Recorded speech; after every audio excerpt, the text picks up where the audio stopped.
Я хочу вам рассказать по улице Ярославского. Она названа в честь Емельянова Михайловича Славского, антического Санева. Это улица не скользкая была. Она раньше полицейской, даже как Ветской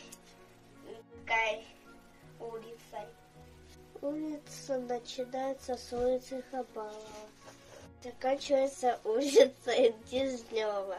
Длина улицы около 2 километров.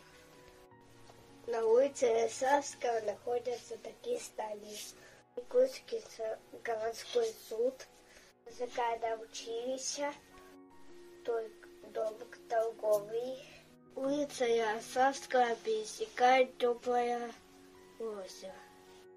Улица Ярославского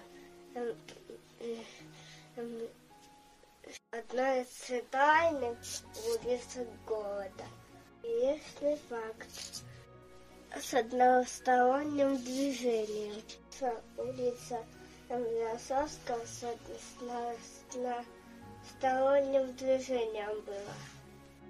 На улице Ярославского мы посадили деревья акации мамой.